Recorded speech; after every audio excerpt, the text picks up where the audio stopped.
India women's team যদিও Sri Lanka women's টিমের কাছে এশিয়া কাপ ফাইনালে হেরে গেছে, তো তার বদলাটা ইন্ডিয়ান মেন্স টিম নিয়ে নিল শ্রীলঙ্কা মেন্স টিমের কাছ থেকে। আজকে আমরা আলোচনা করতে যাচ্ছি ইন্ডিয়া ভার্সেস শ্রীলঙ্কার সেকেন্ড টি20 ম্যাচের। ভিডিওতে ঢোকার আগে সবাইকে বলে রাখি, যারা আমার চ্যানেলে নতুন অবশ্যই প্লিজ প্লিজ প্লিজ একটা সাবস্ক্রাইব করে বেল আইকন অন করে রাখবেন, কারণ এরকম ভিডিও শুধুমাত্র বাংলাতে পেতে হলে আমার চ্যানেলেই কিন্তু পাবেন আপনারা। আর ভিডিওটা ভালো লাগলে অবশ্যই একটা লাইক করে দেবেন, আর চ্যানেল নতুন হলে শেয়ার করে দেবেন বন্ধুদের সঙ্গে। চলুন ঢোকা যাক। তো প্রথমে ইন্ডিয়ার ক্রিকেট টিম টস জিতে বল নিয়েছে এবং শ্রীলঙ্কাকে 161 রানেই আটকে দেন 9 উইকেটে 20 নম্বর ওভারে।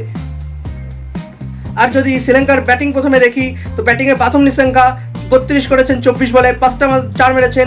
কুশাল মেন্ডিস 11 বলে 10 করেছেন।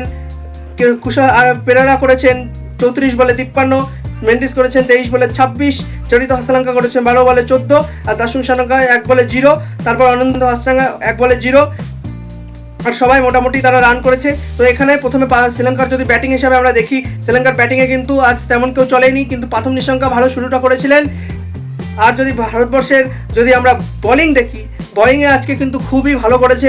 মোহাম্মদ সিরাজ 3 ওভারে 27 রান, একটু মার খেয়ে গেছেন। আশদীপ সিং 3 ওভারে 24, 2 উইকেট, আগের দিনের মতনই। আর অক্ষর প্যাটেল খুবই ভালো বল করেছেন 4 ওভারে 30। আর গৌতম গম্ভীরের সেই পডকাস্টটা আমাদের চোখের সামনে ভেসে উঠছিল, যে উনি বলেছিলেন যে এই রবি বিষ্ণুই ভারতের ভবিষ্যতে সুপারস্টার হবে। তো তিনি 4 ওভারে 26 রান দিয়ে 3টে উইকেট তুলে নেন। তো তার গুগলিগুলো সত্যি সাংঘাতিকভাবে পড়ছিল। এবং রিয়ান পরাগ আজকে একটু মার খেয়েছেন 4 ওভারে 30 রান, কিন্তু খুবই ভালো বোলিং করেছেন। হার্দিক পান্ডে আজকে 2 ওভারই করেছেন, 23 রান দিয়েছেন, 2 উইকেট নিয়েছেন।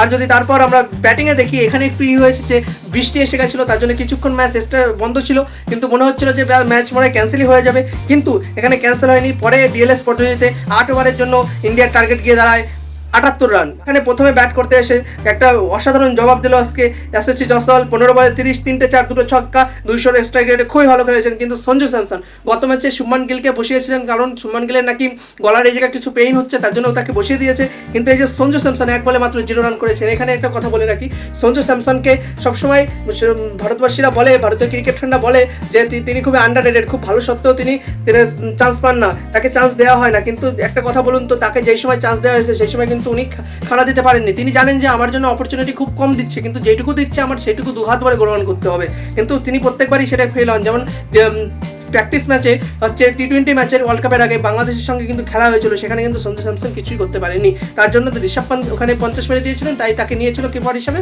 আর সঞ্জু স্যামসন কিরকম কিছু করতে পারেনি। আর আজকেও সেই সঞ্জু স্যামসন কিছুই করতে পারেনি। প্রথম বলে উইকেট নিয়ে নিয়েছেন মহেশ দীক্ষণা, একদম বোল্ড করে একটা ক্যারাম বলের মতন বল ছুঁড়ে যাচ্ছেন। তারপরে ক্যাপ্টেন সূর্যকুমার যাদব এসেছেন, 12 বলে 26 করেছেন, 4টে 4 মেরেছেন, আর একটা 6 মেরেছেন। আর 216 রানের 216 এক্সট্রা স্ট্রাইক রেট ছিল।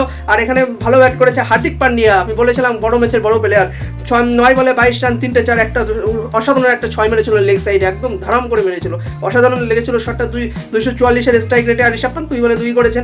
আর যদি শ্রীলঙ্কার বোলিংটা দেখে আমি এখানে বুঝতে পারলাম না শ্রীলঙ্কা কেন প্রথম ওভারে দাসুন সানাকাকে দিয়েছিল।